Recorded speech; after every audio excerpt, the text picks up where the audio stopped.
అట్లా కొన్నిసార్లు ఇంతకుముందు గోదావరికి వెళ్ళి పొలాలు కావాలంటే వెళ్ళి ఇవాళ సస్యశ్యామలోనే ఉంది తెలంగాణ, ఇక్కడే తీసుకున్నాం పొలాలు కూడా. ఇట్లా అవసరమైతే వెళ్తాం.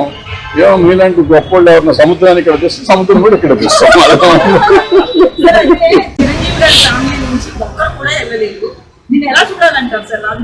ఎలాగో చూడక్కర్లేదమ్మా, నాకంటే గొప్ప వాళ్ళు నడలేదు కానీ ఏం లేదు. అంటే ప్రాబ్లం వాళ్ళకి ఇన్విటేషన్ లేదేమో,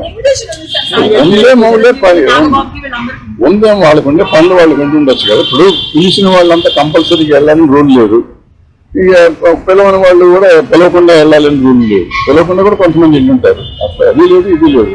సో డెఫినెట్ గా వాళ్ళని గుర్తించి ఉంటారు, మీరు చెప్పినట్టు పిలిచే ఉంటారు. రకరకాల సమస్యల్లో వాళ్ళు ఇల్లు ఉంటారు, ఏంటనేది నాకు తెలియదు. అద్భుతంగా ఉంది, నాకంటే మా తమ్ముడే కదా.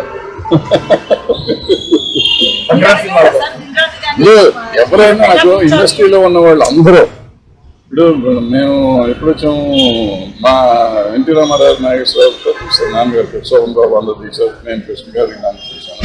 సో ఆ జనరేషన్ నుంచి వచ్చేసరికి నెక్స్ట్ జనరేషన్ వీళ్ళు వచ్చారు. కృష్ణ నాగార్జున గారు, బాలకృష్ణ గారు, వెంకటేష్ గారు, చిరంజీవి గారు వల్ల నా కాంటెంపరీస్. ఇట్లా వచ్చినాక వాళ్ళ పిల్లలు ఇప్పుడు హీరోలు అయ్యారు. సో వీళ్ళందరూ మాకు ఇండస్ట్రీలో మా పిల్లలు, నేను నా కళ్ళ ముందు పెరిగిన వాళ్ళు నాకు పిల్లలు. ఇప్పుడు నేను మనం తిట్టాను, అల్లు అర్జున్కి మొన్న నేషనల్ అవార్డు వచ్చినప్పుడు మంచి సంతోషించాం. ఇవాళ 1600 కోట్లు చేస్తే సంతోషిస్తున్నాం. సంతోషమే పిల్లలు కాబట్టి ఎప్పుడన్నా మనం తిడతాం, ఏమంటే వాళ్ళని హుషారు చేస్తాం. అది తప్పురా, ఇట్లా చేయకుండా తప్ప, ఇట్లా చేయకూడదు అట్లా చేయకూడదు అనే మాట చెప్తా ఉంటాం. అది మన తిట్టినట్టు కాదు, నెగిటివ్ కాదు, నెగిటివ్ ప్రచారం చేసి వీడిని చంపేస్తాను ఇందుకు కలిసేస్తాను కాదు పాయింట్. నా వరకు నేను ఏంటంటే ప్రతిదానికి స్పందిస్తూ ఉంటాను, నాకు నచ్చింది.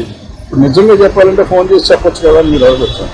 ఫోన్ ఎక్కడ మా పిల్లలు ఎదిగిపోయారు, మాకు అందుబాటులో లేనంత లెవెల్కి ఎదిగిపోయారు. సో వాళ్ళకి నాకు వేరే మార్గం లేదు. నేను చాలా విషయాలు నిజంగా చాలా మందికి నేను డైరెక్ట్గా చెప్పొచ్చు, బట్ ఎవరు మన మాట ఏందో. బట్ నాకు తోచి నేను చెప్పడం అనేది నేను ఒక పాయింట్గా పెట్టుకున్నాను కాబట్టి నాలో నేను పెట్టుకోవటానికి నేను ఓ వీడియోలు పెడతాం మొదలెట్టా. ఫార్చునేట్గా కొన్ని వైరల్ అవుతాయి, కొన్ని దాని కాంట్రవర్షియల్ అవుతాయి, కొన్ని రకరకాలు అవుతాయి. బట్ నా ఉద్దేశం ఎవరిని హర్ట్ చేయటం కాదు, ఎవరిని ఏదో బట్టలోడు తీసేది ఇటువంటి పెడతాం కదా మనల్లో.